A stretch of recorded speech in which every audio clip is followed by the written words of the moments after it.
El siguiente programa no contiene escenas de sexo ni violencia. Para los menores se recomienda la compañía de padres o adultos responsables.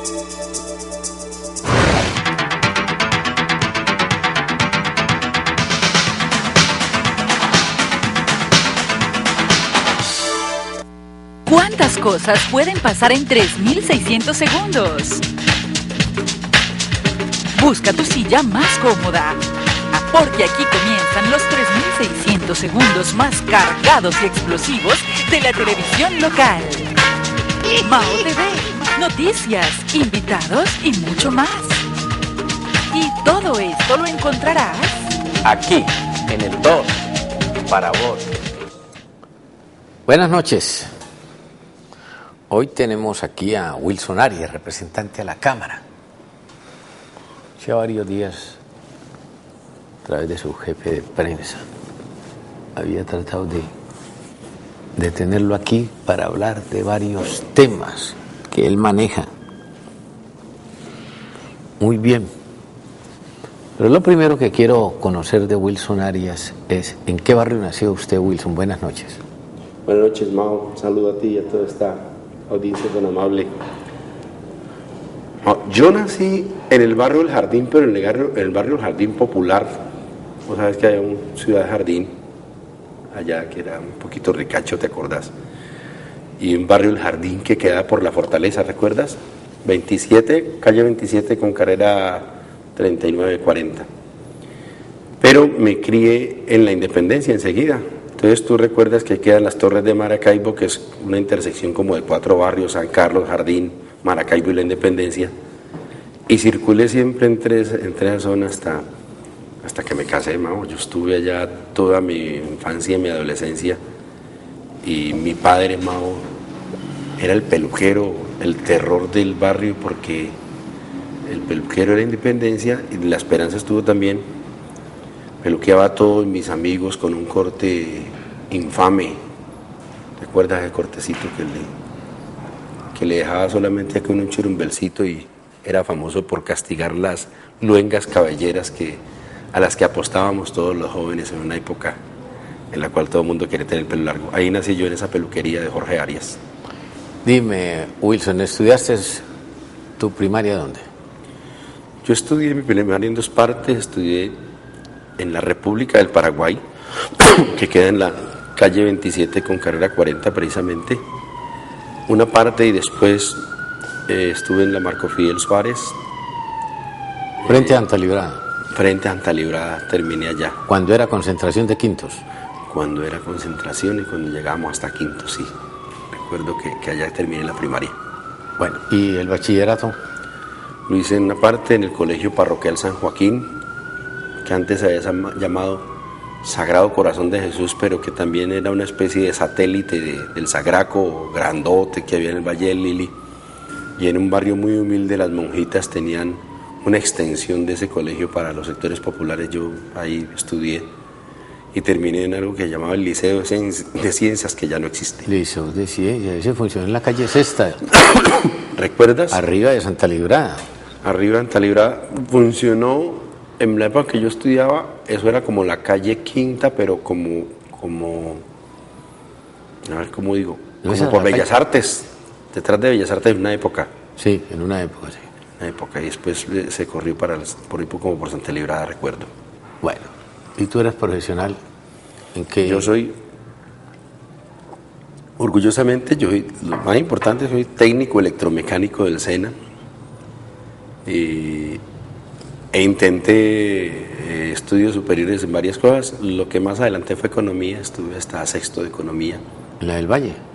Estuve en economía en la Autónoma de Occidente. Estudié nocturno, una parte de mi economía. Aparte, pues, cualquier otra cosa he estudiado por allí, he arañado otros temas, pero lo más importante, los que más me han significado preocupación en la vida, son esas 2 disciplinas. ¿Por qué todo lo del SENA te lo cargan? Para bien y para mal, lamentablemente. Porque, Mao, yo estudié en el SENA, yo tuve, tú recordarás, la disyuntiva que a muchos jóvenes se nos presentaba cuando era joven Y mi papá me dijo un día, me dijo, éramos 8 hijos.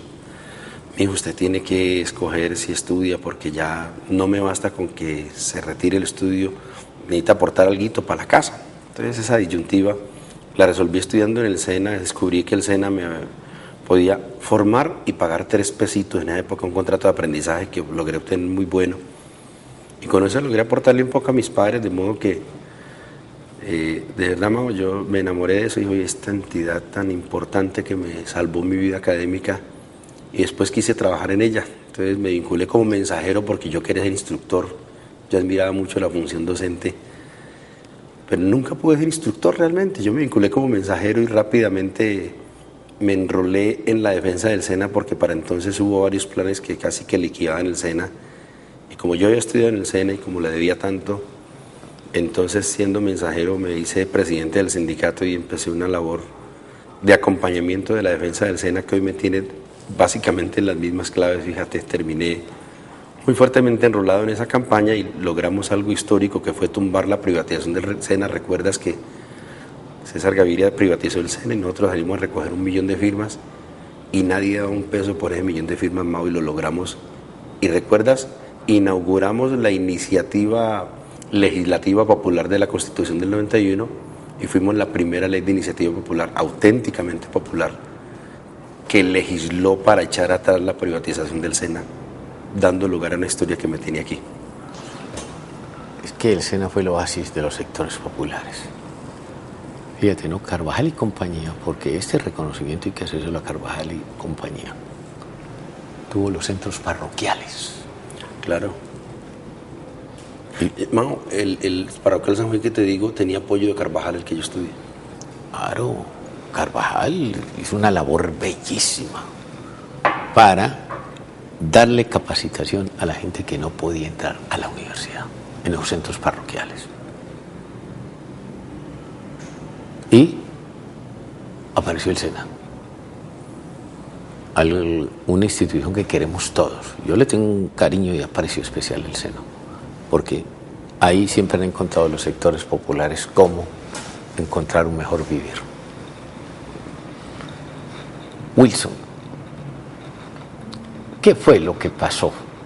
Que eso te lo cargan a ti, que estuviste manejando esos estudiantes o egresados para sabotear el puente, el túnel mejor. El túnel, el hundimiento. El hundimiento de la Avenida Colombia. Un concurso de situaciones. El SENA ha tenido varios problemas últimamente que han sido más o menos, se están agudizando. Uno de ellos, por ejemplo, Mao, los cursos. Yo estudié en el SENA un curso de trabajador calificado en electromecánica, duraba 3 años. Trabajador calificado es el menor nivel ocupacional dentro de toda la estructura, uno de los menores. Se supone que por encima están los técnicos y los tecnólogos. Mi curso duraba 3 años y era más completo que lo que hoy ofrecen como tecnólogo, que dura apenas 1 año y ve menos de lo que yo, es decir, estudia menos de lo que yo estudiaba y logra un campo de actuación mucho más reducido, para mencionar uno de los problemas. Pero lo otro, están pululando los cursos cortos, Mao, de 10 horitas, 15 horitas para crear volumen de cobertura estadística, pero con muy precaria calidad. Amén de varios problemas, falta de dotaciones, en fin, varias crisis que se han dado. Los estudiantes habían hecho hace años un arreglo con la administración para restablecer la calidad de la formación y el nuevo gobierno dijo reconocer los problemas de calidad tan graves que heredamos de administraciones anteriores. Perdón, pero esos acuerdos fueron incumplidos sucesivamente, dando en que se repite el conflicto por el cumplimiento de los acuerdos, a lo que se suma otro problema, y es que la administración de Gina Parodi vino a concentrar el poder y la economía y los presupuestos de manera absurda, casi que a la parálisis, de modo que se crea un conflicto, y durante ese conflicto, transcurren varios hechos que dan en que se produzca una marcha el mismo día de la inauguración. Con tan buena o mala suerte que los estudiantes marchan ese día rumbo al CAN y deciden hacer algo que explican ellos, yo Mao les creo, porque además iban disfrazados como de, ¿cómo te digo? Como saltimbanquis, ¿no? Y uno cuando se va a enfrentar a la policía no se pone zancos, no se disfraza. Los muchachos iban a pasar por el puente, deciden pasar por el puente para hacer una demostración del SENA de protesta pacífica, y el ESMAD equivocadamente le cierra la vía. Y eso, cuando ocurre, se forma un cóctel muy grave, porque cuando el muchacho tiene la intención de transitar y se le impide la locomoción en un momento tan apremiante, suele ocurrir desbordamientos. Lamentablemente hay filmaciones donde aparece lamentablemente un ESMAD de la policía provocando, y dio en lo que ocurrió. Pero si miran las imágenes, lo que hacen los muchachos prácticamente es sentarse en la calzada y salir después en estampida frente a la presencia del ESMAD. Todo eso está documentado, inclusive porque ha sido objeto de una presentación a una especie de querella por algunos atropellos que algunos policías, no todos, cometieron contra los estudiantes, y está, creo, en la fiscalía en estos momentos. Wilson, ¿por qué dicen que tú manejas el SENA? ¿Manejas o no manejas el SENA? Mao, cuando yo era dirigente sindical, yo me ponía un megáfono al hombro y encabezaba la marcha. Y esa era mi función, o yo creía que esa parte de mi función, y lo hice durante 20 años, Mao. ¿20? Que estuve en el SENA. Bueno, no todo fui dirigente, pero digamos que una cuota de confianza muy grande. Pero hoy tengo otra función, Mao. Mi función no me da tiempo para atender la organización de un movimiento como eso. Eso es propio de los dirigentes sindicales, o de los dirigentes estudiantiles, o de los dirigentes pensionales, que en este caso son los que promueven esas marchas. Pero yo no puedo dejar de expresar mis opiniones sobre esos hechos, y lo que hago es que frente a cada movilización fijo posición en el Congreso de la República. No puedo obrar contra mi conciencia, y lo que he hecho es fijar posición de respaldo a cada una de esas marchas, reclamando sí que sean pacíficas, estén dentro de los cánones que siempre ha comportado el SENA, porque vos ves, el SENA siempre ha observado un comportamiento correcto en la movilización. Nunca ves que, como en Univalle o en otras partes, se presentan hechos de desazón. No, el SENA, su historia y su decisión política es otra. Perdón, Amado, que estoy un poco afectado. Y entonces yo he acompañado esas luchas, pero lo hago, Amado, además con certezas, con convicciones, y sin esperar que se me aplauda, se me recrimine. Se me está recriminando por acompañar el movimiento, y creo que ha sido más bien una especie de utilización del poder por parte de un gobierno que quiere desvirtuar las banderas justas para atribuirle a una persona. Pero te agrego, Mao, a mí me preocupa algo que he denominado una especie de continuum comunicacional. A veces, Mao, cuando marchan los indígenas se dice hay alguien detrás, las FARC, la guerrilla, algo. No, los indígenas tienen cabeza para marchar por sí mismos. Cuando marchan los corteros a veces dicen hay alguien detrás, Alexander López, qué sé yo. Marcharon los cafeteros y dijeron que Robledo estaba detrás. Marcharon las víctimas y dijeron que Cepeda estaba detrás. Marcha el SENA y está Wilson detrás. Pero mi pregunta es, ¿cuál es el mensaje que se le envía a esos movimientos cuando se dice que siempre hay alguien detrás? Es decir, pareciera ser que los negros no pueden organizar una marcha ellos mismos, sino que tiene que haber alguien preferiblemente blanco, qué sé yo, espigado, que esté detrás. Como si los indígenas no tuvieran convicciones pacíficas suficientes para marchar, o los estudiantes del SENA no tuvieran criterio. Yo creo que esa especie de manida intención de siempre ubicar a alguien detrás de los marchantes es algo que debería examinarse por parte de la sociedad. Pero Wilson, en la época tuya de estudiante, para ser líder estudiantil, requisito sine qua non era ser muy buen estudiante. Ahora eso ha cambiado ostensiblemente. ¿O tú qué opinas? Es posible. Sabes que aproximándome a este movimiento del SENA en particular me he encontrado dirigentes muy inteligentes, bueno, material muy preciado, Mau. Sabes que hablo con el corazón tal vez. Tiende a pensarse que los muchachos del SENA podrían, por su procedencia, por su bagaje cultural, no tener, digamos, la estatura que finalmente uno ve que sí tienen. Me he encontrado con muchachos no solamente muy inteligentes, sino muy capaces, son altísimamente reconocidos. No, me los he encontrado muy buenos, pero, perdona, Mao, es verdad que nosotros en nuestras épocas, Mao, para ser dirigente casi que exigíamos que los dirigentes tuvieran ciertas calidades académicas. Sí, claro. Se esperaba, inclusive para el desempeño, que se dice, para su arrojo en el liderazgo, se le reclamaba dotes oratorias que no eran dables en cualquiera persona. Se requería cierta estatura cultural, si se quiere, Pero intelectual. perdóname, ahora que tú me dices de dote oratoria, pero es que mira, en la época nuestra, Wilson, nosotros hicimos exámenes orales desde primero de primaria. Claro, yo me acuerdo de eso. Perdimos el miedo escénico porque los exámenes orales eran con la presencia del papá, la mamá y el barrio. Y entonces uno perdió el miedo escénico. Ahora, Y después te ofrecían ir a echar una poesía también, una correcto, tarima. había que declamar el Día de la Madre, ¿te el acordás? Día del Padre. Y ahora es cierto, falso, ninguno de los anteriores. Entonces, por eso el estudiante de hoy... Y vaya, ha mire en perdido- Google, investigue, correcto. es mirar internet y se acabó. Por eso se ha perdido las dotes oratorias que habían antes. Sí, es verdad, Mau. Bueno, Wilson, ¿cómo aparece la política ya en serio en tu carrera? Desde muy joven, casi desde niño, Mau. Mi abuelo era dirigente agrario que fundaba sindicatos que en la época eran tildados de izquierdistas. Y mi familia ha tenido una vena política muy fuerte. De todo ese debate de la izquierda de los 80s, estaba sentado en la mesa realmente. Recuerdas también una fuerza política que llamaba Luchar, la época del M-19, de Firmes, de Gerardo Molina. Gerardo, sí, señor. Casi que mis hermanos, que era una callada grandecita, tenía sentados, digamos, exponentes de esas distintas opiniones y fue muy enriquecedor. Y tal vez el paro cívico del 77 me llamó mucho la atención porque tuvo mucha fuerza en mi barrio. Y yo era muy joven, casi que impúber.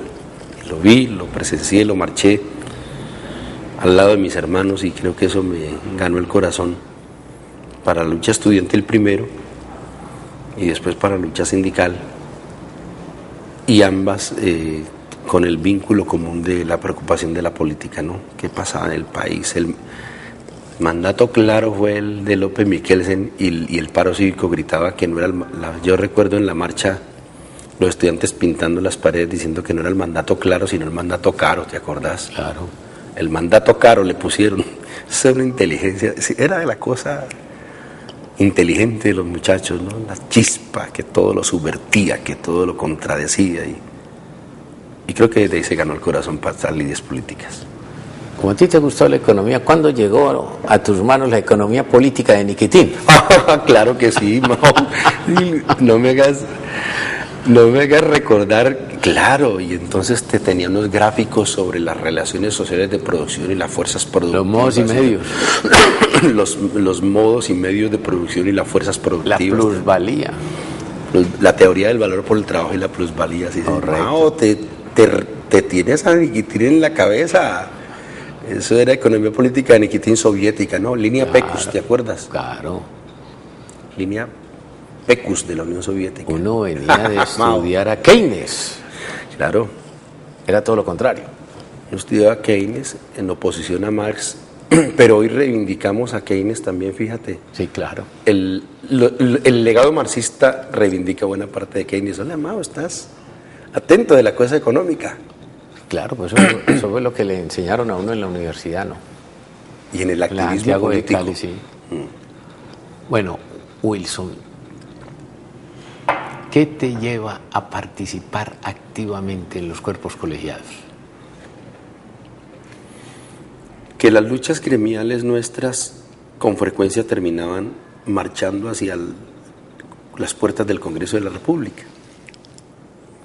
Entonces, que están privatizando el SENA, una ley para echar atrás la privatización del SENA. Que están desmontando la salud pública, una marcha para presionar el presupuesto general de la Nación en su votación. Que se está modificando la estructura educativa del país, vaya hable de la Ley General de la Educación, Y tanto marchar hacia el Congreso, se le acaba la prédica abstencionista a la gente. La gente dice que nos tenemos que abstener de participar en la actividad electoral para marchar mañana a reclamar que las leyes se modifiquen por la vía de una marcha. Entonces decíamos, pues vamos a marchar, pero también vamos a tratar de incidir en el Congreso, así sea en condición minoritaria. Y una asamblea de estudiantes, Mao, fíjate la paradoja, yo era el mensajero que se había hecho presidente y siempre acompañó a los estudiantes marchando, siempre lo acompañé porque encontré justa su causa. Y un buen día una marcha estudiantil decide postular un egresado y no encuentran más egresados sino que miran para el mensajero, el señor que ha marchado con nosotros siempre, postulémoslo. Entonces tengo la circunstancia bonita y al mismo tiempo, no creo que inédita, pero sí muy interesante, de que los estudiantes me postularon y tuvo que después reunirse apresuradamente la Asamblea de Trabajadores para ratificar lo que ya era una decisión estudiantil. E intentamos un ejercicio de la Cámara que fue muy bonito y exitoso. Pero tú antes fuiste concejal, ¿no? Yo me lancé a la Cámara primero y no llegué, Mao. Yo saqué 90 votos menos que Roy Barreras, pero no llegué. Él en Cambio Radical y yo en el Polo. Y después la misma Asamblea dispone que el mismo candidato debería ir al Consejo Municipal y entonces una auténtica participación política directa, pues, ¿no? De esa que reza la Constitución, de la gente permitió que fuera al Consejo y varias organizaciones deciden después postularme a la Cámara hasta que en esa segunda oportunidad sí pude llegar al Congreso de la República. ¿Cómo te fue en el Consejo? Porque una cosa piensa uno de aquí para allá y otra cosa de allá para acá. Esa es la gran anécdota de Guillermo León Valencia con Yader Giraldo. Un día fue Yader Giraldo a hacerle un reportaje a Guillermo León Valencia. Entonces, Yader, que estaba allá, le dice, presidente, ¿cómo vio el país? Y Valencia, que era un hombre muy simpático, sagaz, inteligente, se paró, se sentó donde estaba Yader y a Yader lo sentó en la silla presidencial. Y entonces Valencia le dijo, ¿cómo vio usted al país? No le pudo hacer el reportaje. Buenísimo. Buenísimo, claro. Espectacular, espectacular. Yader no le pudo hacer el reportaje. Además uno se mira a sí mismo y de pronto se envanece y dice, oiga, mire qué berraquera esto que yo estoy haciendo y resulta que está haciendo el oso, Mao. Sí. En el Consejo parece ser que bien, al punto que tuve un respaldo amplio con... Mao, esas campañas mías fueron muy tremendas porque, te cuento, la gente piensa que la publicidad que hacíamos con los muchachos en esa época, ya eso se dejó de hacer, pero en esa época es que era muy ingeniosa. Yo le explicaba que no era ingeniosa, era que no teníamos plata, entonces conseguíamos pintura y hacíamos un mural bonito por allá, pero así no se hace una campaña, Mao, tú lo sabes, eso está industrializado hace rato. Nos tocó hacerlo de manera muy artesanal. Y un comunicador de Unidad me decía, oiga, qué creativos ustedes, qué ingeniosos haber renunciado a la forma de hacer campaña tradicional pajarera. Yo le digo, no, la renunciación no tenía que ver con el ingenio, sino con la incapacidad económica. Y a pesar de eso tuvimos una campaña muy precaria económicamente, de modo que, pero más que por el resultado electoral fue porque logramos rechazar, por ejemplo, algo que llamaba la sectorización del acueducto, que eso se vino a saber después, eso era un negociado horrible. Y con José Luis Pérez, a quien le hago un buen reconocimiento, solos empezamos esa batalla y tumbamos la privatización del acueducto, que yo creo que es de las privatizaciones más tristes que pueden ocurrir, del agua, mira. Entonces eso se echó atrás y fueron debates muy importantes, Mao, sabes que yo me siento muy contento porque con esos debates y con el regreso de la izquierda después de varias décadas, Mao, en boca mía y en la voz mía, volvió a crecer las barras del Consejo. Yo no sé si todavía seguirán así, pero cuando llegamos al Consejo en esa década, por alguna razón, como llegamos casi que, como dicen los muchachos, en un tropel, porque tocó llegar así, entonces las barras volvieron a estar ocupadas para ver los debates que hicimos durante esos días, cosa que me alegró mucho. Y después pude postularme a Cámara con éxito. Además, me enfrentándome a Franklin, que era un buen congresista de la izquierda, con el respaldo de Angelino, de Jorge Iván Ospina. Bueno, se juntaron todos los astros para respaldarlo a él y yo me quedé íngrimo en la otra orilla y logré hacerme la curul ganándole a Franklin Legro, de modo que esa osadía dice que de pronto hice las cosas bien en el consejo y tuve el respaldo ciudadano. ¿Cómo hace un concejal para moverse solo? Yo creo que hay varias formas de... Mao, yo creo que lo que logramos, la visibilización que logramos y eso de moverse solo una oportunidad fue, Mao, porque fui muy contracorriente, tal vez fue raro. Me opuse a muchas cosas, y enfrenté, y entonces eso dio la posibilidad de que tuviera una altísima notabilidad, pero además digamos que fue la oposición argumentada, porque tuve la fortuna de tener un equipo muy serio que me permitió presentar una opinión siempre argumentada. La gente recuerda mi votación negativa a la prórroga de los estudios de la valorización, por ejemplo, que ahora todo el mundo dice, no se hicieron estudios, esto se desinfló. Quiero hacer una reivindicación, un reconocimiento aquí, Mao. Solo 3 concejales nos opusimos a esa prórroga. Es decir, si nos hubieran hecho caso, tal vez hubiéramos buscado las mejores obras por otra financiación que no por esta que está derrumbando hoy, y es Rodrigo Guerrero, Wilson Arias y Fabio Rodríguez. Nos opusimos en esa oportunidad a esos estudios precarios, o mejor, a la falta de estudios, solo que el doctor Guerrero parece ser que ya se olvidó que votó conmigo en esa oportunidad. ¿Cómo fueron tus relaciones con Rodrigo Guerrero? Porque hay veces en política un voto lo persigue mucha gente. Fueron muy buenas, a pesar de que sacábamos chispas a veces en los debates, él y yo básicamente. En ese consejo, digamos que hubo varias personas importantes, pero yo pienso que la confrontación más importante en algunas oportunidades provino de Rodrigo Guerrero en relación con los temas principales de la ciudad. Tuvimos puntos de vista muy distantes, pero en los asuntos, digamos, éticos, siempre encontramos una postura común para enfrentar algunos de los debates. Y quiero decir por primera vez públicamente una anécdota que te puede ilustrar la magnitud de la diferencia y el extraño relacionamiento, y es que teníamos diferencias muy enconadas, y ese enconamiento de mis diferencias con el consejo y con el alcalde me dejó muy vulnerable. Y Rodrigo se dio cuenta de que yo se estaba siendo objeto de una situación muy peligrosa y amenazante, muy grave, que casi me saca del país.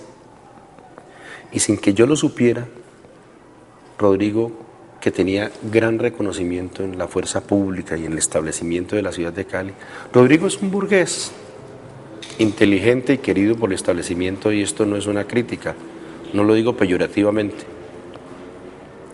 Entonces convocó a la comandancia de la policía y algunos altos cuadros de la política, y le dijo al comandante entonces, casi que textualmente, Wilson es más bueno que el pan. Si matan a Wilson, yo encabezo la pelea en la calle, más o menos dijo Rodrigo Guerrero.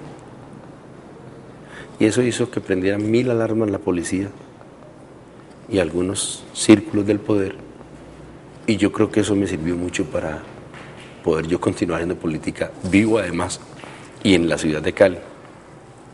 Y lo hizo mi más enconado contradictor en los temas que eran objeto del señalamiento contra Wilson Arias, pero además lo hizo sin que yo supiera.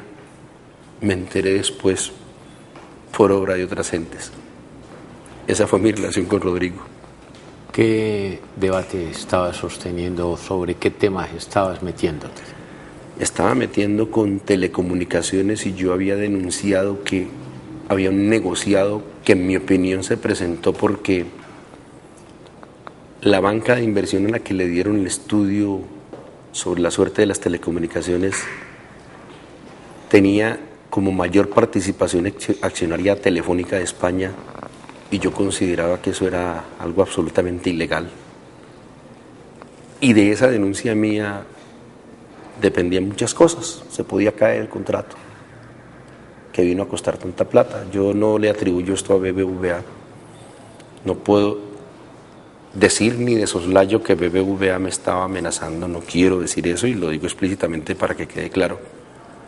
Pero sí se creó un ambiente muy turbio para que tal vez otras fuerzas oscuras creyeran que esa confrontación me debilitaba tanto como para creer hallado el momento para poner en riesgo mi vida.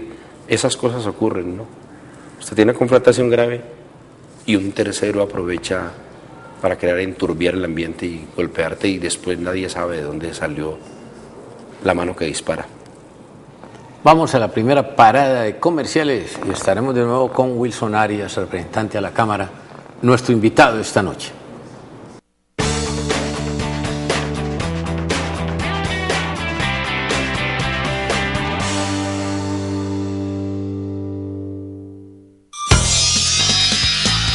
Estás viendo Canal 2, el canal de nuestra gente. Aquí, en el 2, para vos.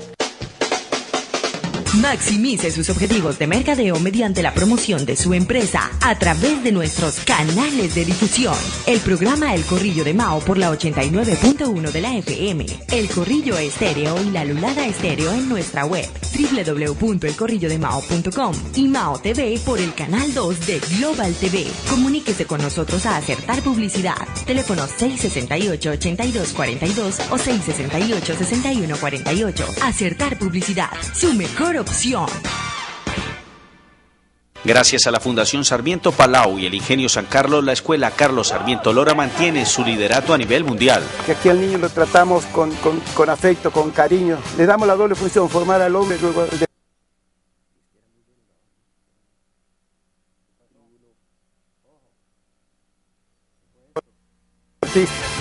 Son ya 25 años con los mejores profesionales formando futbolistas. El apoyo moral y futbolístico de todas las personas que trabajan en la escuela en su momento aportan para que en este caso yo haya podido estar donde estoy ahora. Inscríbete en la Sarmiento y juega como los grandes.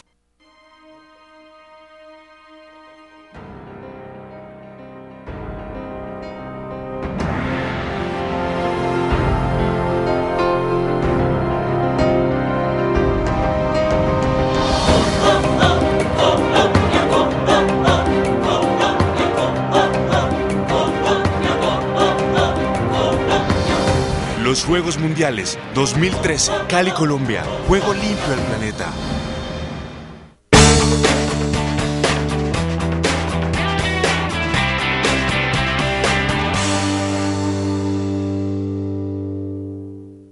Aquí, en el 2, para vos.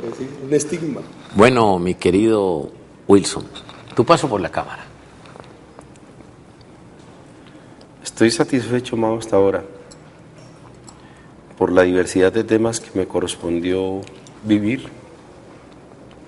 Hace mucho tiempo no se conmovió el país con una protesta organizada tan bella como la de la reforma universitaria, que trató de emular con las grandes movilizaciones de América Latina que se estaban dando. En Chile, ¿recuerdas lo que estaba ocurriendo por esos días?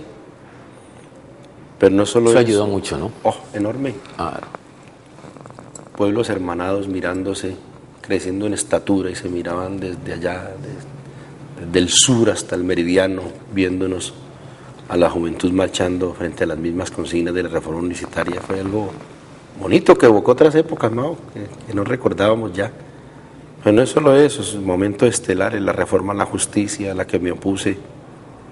De paso te digo, fui el de la bancada de la Cámara, no de Senado, sino de Cámara, fue el único voto contra la reforma a la justicia y en ese momento creo que fue muy importante poder dejar dicho esas cosas. Bueno, en fin, momentos que creo que fueron importantes, pero si se quiere lo que más me ha producido cierta valoración de lo que he hecho, apenas está dando ahora, es que el 18 de agosto de 2010 empecé con un debate contra la extranjerización de los llanos orientales y el acaparamiento de tierras en la altillanura, y hoy está ocupando las principales páginas de Times. Esta semana sale la revista Times con ese tema, el Journal de los Estados Unidos. Hoy la opinión pública de Estados Unidos le recrimina al embajador Carlos Urrutia haber asesorado ese acaparamiento de tierras, y esas denuncias la inicié yo en materia de Cargill y de Río Paila. Pude desde esa época empezar a columbrar cuáles eran los principales actores que estaban acumulando tierras baldías de la nación, que tienen como destino legal y constitucional los campesinos pobres, y uno de los casos que exhibí fue el de Luis Carlos Sarmiento Angulo, lo que me produjo muchas tensiones, pero le ilustró al país que los magnates estaban quedándose con una tierra que era para los campesinos. Ese debate lo inicié, Mao, recuerda, el 18 de agosto de 2010, apenas ayer, pero ya son 3 años documentándolo y está produciendo un efecto. Yo digo que este debate va a ser superior y más airado que el de Congreso seguro. Se le quedó cortico este que se viene sobre lo que está pasando en los llanos orientales, tanto porque las potencias extranjeras se están quedando con los llanos y le disputan ferozmente la tierra a los magnates económicos de Colombia, de modo que es algo, lo digo en un sentido con tristeza, pero algo espectacular desde el punto de vista de la política lo que está ocurriendo allí. Digo espectacular, pero tristemente célebre para nuestros pueblos. Tú estás manejando lo de los terrenos baldíos que tanta incomodidad le ocasionó al presidente Santos. Yo lo empecé, lo documenté, lo investigué y lo presenté, y he encontrado la fortuna de que otros actores políticos se han interesado mucho en el tema, entre ellos camaradas muy cercanos como Jorge Robledo, pero reconozco también otros actores. Te va a sonar una herejía lo que voy a decir. Bueno, en el partido de la U hemos encontrado un vocero que ha decidido también meterse al tema, el exministro de Medio Ambiente,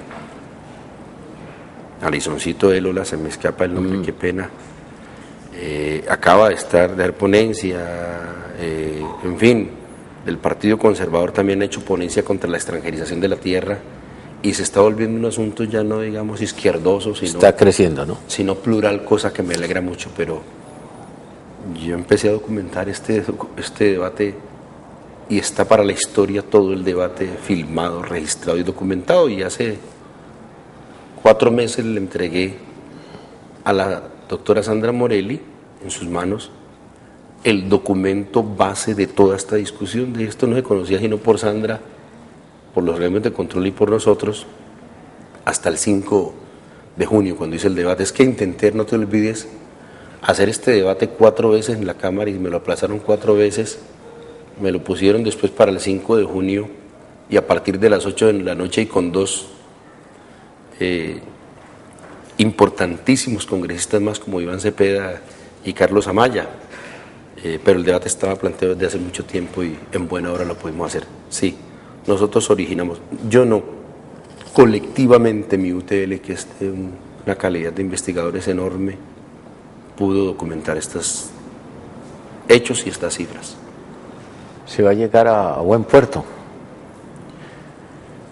Estaba muy optimista hace unos 15 días. Todo el mundo no, los investigadores más importantes del país nos concedieron la razón, los organismos de control nos concedieron la razón, el Consejo de Estado contestó las varias solicitudes del gobierno indicándole que era una infracción gravísima acumular baldíos, y menos por parte de magnates. La Corte Constitucional me dio la razón a mí y a Jorge Robledo en una demanda sobre el tema. Todo daba a entender que se recuperarían los baldíos para los campesinos. Más aún, el INCODER presentó demandas muy valiosas contra todos estos actores nacionales y extranjeros, y yo me sentía muy animado. El doctor Santos acaba de decir que no, que la orientación ha cambiado y que intentarán algo así como sanear esas adquisiciones que en mi opinión son mal habidas. Ese saneamiento no es extraño, Mao, en la historia, pero a los campesinos. Cuando un colono tumba el monte baldío, después trata de sanear esa posesión y formalizarla, y eso está bien, porque los baldíos son para los campesinos pobres, de modo que tiene cierta expectativa en el derecho. pero cuando lo hace un magnate no se puede sanear. Yo creo que el nombre es otro, el nombre es algo así como convalidar algo que se parece mucho a un ilícito. Y recuerdas tú, Mao, vino el ministro recién llegado y dijo, eso es gravísimo, eso es irregular, eso es mal habido. Y ahora está pidiendo disculpas por lo que entró diciendo, de modo que algo turbio está pasando en Dinamarca. ¿Y de dónde vienen esas presiones para cambiar de opinión? Yo creo que hay una presión gringa fortísima, porque Cargill se había quedado con 52.000 hectáreas, asesoradas por el actual embajador de Colombia en Estados Unidos, Carlos Urrutia, quien para la época fungía como jefe de un bufete que se llama Brigaro Urrutia, quien emitió todos los conceptos para que Cargill se hiciera irregularmente esos baldíos. De modo que los gringos están presionando y el Banco Mundial. Y en lo nacional estamos enfrentando la presión de Luis Carlos Sarmiento Angulo, Julio Mario Santo Domingo, la familia el ingenio Riopaila, el ingenio Manuelita, Pachito Santos, es decir, lo que han llamado los nuevos llaneros, que son los que se han quedado con los llanos. Antes, Mao, ¿tú recuerdas? El llanero era un hombre que se montaba un caballo sin camisa y se ponía un sombrero y se iba del estero al morichal, como dice la canción. Tienden las garzas el aire, que susurren las palmeras un canto de libertad. Ya las palmeras no susurran eso, ya no existen, ahora lo que hay es unas plantaciones para la agroexportación y lo que hay en Palma será palma aceitera. Y el estero y morichal ahora están en manos de los grandes acaparadores que son dueños de todo, del río, de la tierra, de la cerca y del juez. Jueces que están negando las demandas que puso el INCODER para desgracia de Colombia. Todos ellos presionan y Juan Manuel Santos, que está viendo una confrontación entre esas dos Colombias, la Colombia que clama porque esas tierras sean para esos campesinos pobres, aprovechando la hora de la paz además, necesitamos un banco de tierras para la paz, y la Colombia que reclama que se queden en manos de los magnates que en mi opinión violaron la norma para hacerse esas tierras. Juan Manuel Santos, el Estado de quien se predica cierta imparcialidad, intentó tomar partido por los campesinos y ese fue su discurso, el del ministro, y el del Consejo de Estado, y el de la Contraloría, y el de las CIAs, y el de la Academia. Pero ahora está tomando partido y ha abrazado a Carlos Urrutia, a Brigaro Urrutia y a todos los magnates del país y del extranjero. ¿Tú crees que las marchas campesinas saldrán adelante en sus pretensiones? Es muy difícil que salgan adelante, pero yo espero que por el bien del país se atienda la parte más clamorosa de esas marchas. Yo me pregunto, Mao, ¿cuál es el mensaje que le mandamos a La Habana cuando la gente manda derechos de petición y no se le atiende sus peticiones? Cuando la gente intenta marchar pacíficamente y no se le permite marchar pacíficamente y todo tiene que terminar en confrontación para que hagan caso. ¿Cuándo has visto tú que las peticiones más importantes de la gente las resuelvan por cartas? ¿Cuántos años estuvieron los cafeteros enviándole cartas a la Federación y al gobierno sin ser escuchados? Y solo se le escuchó, Mao, cuando hicieron una demostración de fuerza. Sí, pacífica, desde luego, porque no tenían un fusil al hombro. Y no eran armados, pues, armados de valor y de gargantas. Pero solo cuando tuvieron la fuerza suficiente para pararse en una vía, fueron escuchados. Yo le estoy dando un artículo al gobierno diciéndole que atienda este clamor y que atiende la protesta pacífica, pero atender la protesta pacífica, atender las razones. Si no se atienden las razones, ¿para qué existe el derecho a la expresión? Es una estulticia decir que hay derecho a la expresión en tanto le permiten a uno gritar como loco en la calle. Usted tiene derecho a gritar y a desgallitarse en la calle. Ese es un derecho limitado, porque la contraparte de ese derecho es el deber estatal de escuchar las razones de quienes invocan ese derecho a la expresión. Lo de La Habana, ¿cómo lo ves? Con mucha expectativa, en lo personal con una gran distancia en otro sentido, Mao. es que La Habana es un escenario en el cual se citaron los guerreros para hablar de la paz, y eso está bien, yo no lo niego, pero los que no somos guerreros nos pusieron a enviar fax y telegramas y correos electrónicos. Esperemos que conquisten un camino de paz, porque eso le conviene al país, Mao, es necesario que se dé. Tengo muchas dudas, se dice que han acordado un asunto sobre el tema rural que nos concierne a todos y el que poco conocemos. Esperemos los textos, digamos que tengo esa interrogación democrática de nuestro papel y digamos del contenido de los acuerdos, pero aún así, Mao, aplaudo que lleguen a acuerdos, porque es que este país no se puede seguir desangrando, Mao, esto es absurdo, esto no aguanta más tiempo desangrándonos. Vamos a la segunda parada de comerciales y estaremos cerrando este diálogo con Wilson Arias, representante a la Cámara, nuestro invitado de esta noche.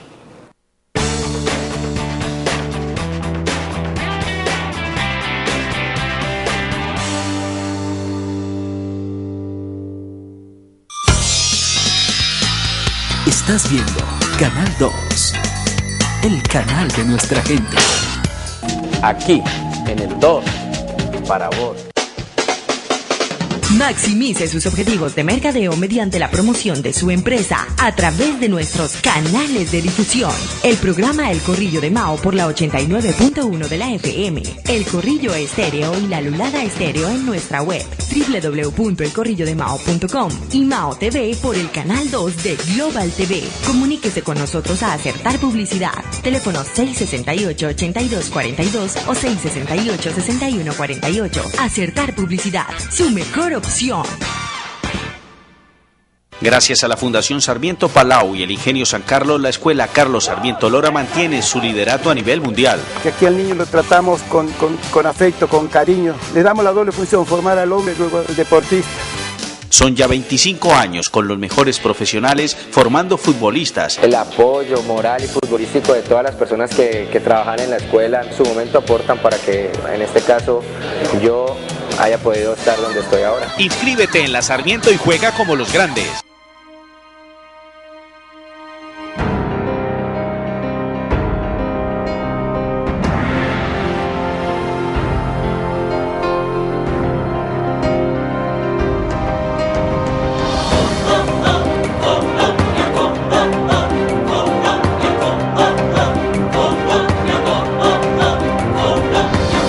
Los Juegos Mundiales 2013, Cali, Colombia. Juego limpio al planeta.